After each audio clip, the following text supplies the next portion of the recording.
देश में लोकसभा चुनाव करीब है। ऐसे में कांग्रेस भाजपा समेत तमाम दल जोर शोर से चुनावी तैयारियों में जुटे हुए हैं। रणनीतियां बनाई जा रही हैं, विचार मंथन जारी है कि कैसे विरोधी खेमे को पटखनी दी जाए, कैसे जीत का सेहरा अपने सिर पर बांधा जाए। कांग्रेस पार्टी इस बार कुछ अलग करने के मूड में है। उसे पता है कि बगैर नई चाल के वो भाजपा की क्लीन स्वीप की रणनीति को फेल नहीं कर सकती। उसे पूरी 25 सीटें जीतने से नहीं रोक सकती। इसलिए इस बार पार्टी अपने कई विधायकों को लोकसभा चुनाव लड़ाना चाहती है। यानी पार्टी कई नए चेहरों पर दांव लगाना चाहती है। ये वे विधायक हैं जिन्होंने अपने विरोधी को बड़े अंतर से चुनाव हराया है। इसके अलावा अपने क्षेत्र में बड़ा प्रभाव रखने वाले कुछ अन्य युवा नेताओं को भी पार्टी मौका दे सकती है। इनमें सबसे पहला नाम आता है लाडनू विधायक मुकेश भाकर का। 20 नवंबर 1988 को जन्मे मुकेश भाकर कांग्रेस के नए उभरते नेताओं में सबसे आगे हैं। उन्होंने पहला विधानसभा चुनाव 2018 में लाडनू से लड़ा था। इस चुनाव में उन्होंने 3 बार के भाजपा विधायक ठाकुर मनोहर सिंह को 12,947 वोटों के बड़े अंतर से पटखनी दी थी।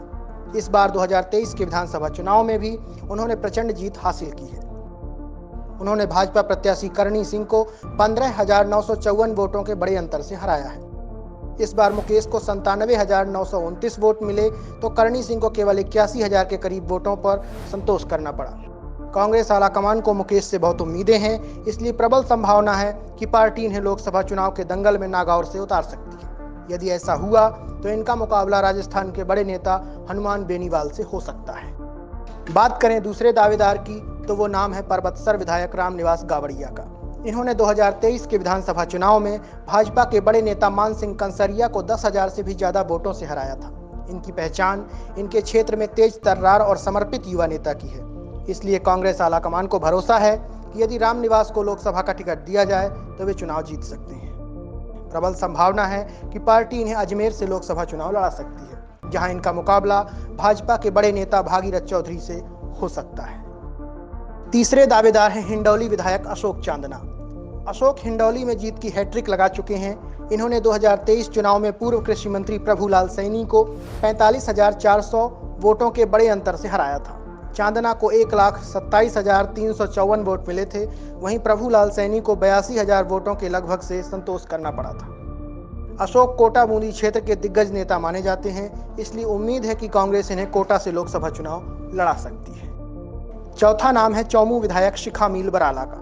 पेशे से डॉक्टर शिखा ने भाजपा प्रत्याशी रामलाल शर्मा को 2023 के विधानसभा चुनाव में 5,695 वोटों से हराया था। ये सीट 2018 और 2013 के विधानसभा चुनाव में भाजपा के खाते में गई थी। इस बार शिखा ने ये सीट भाजपा से छीन ली। इस तरह कांग्रेस आलाकमान ये मानकर चल रहा है कि यदि शिखा लोकसभा चुनाव लड़े तो जीत का परचम लहरा सकती है। अगला नाम है सांगरिया विधायक अभिमन्यु पुनिया का। अभिमन्यु पुनिया हनुमानगढ़ जिले के तेजी से उभरते युवा नेता हैं। इन्होंने सांगरिया के तत्कालीन विधायक गुरदीप सिंह को 40,000 से भी ज्यादा वोटों से हराया है। अभिमन्यु कांग्रेस आलाकमान के करीबी बताए जाते हैं और कांग्रेस के कई छोटे बड़े पदों पर भी रह चुके हैं। इसलिए पूरी उम्मीद है कि पार्टी इन्हें लोकसभा का टिकट जरूर देगी। इसके अलावा एक नाम और भी है जो पिछले कई सालों से राजस्थान की राजनीति में खासा चर्चा में रहा है। वो नाम है ओसिया की पूर्व विधायक दिव्या मदेरणा का। हालांकि दिव्या इस बार विधानसभा का चुनाव हार गई हैं, लेकिन उनकी फैन फॉलोइंग अभी भी कम नहीं हुई है। दिव्या के दादा परसराम मदेरणा राजस्थान के बड़े नेताओं में शुमार होते थे।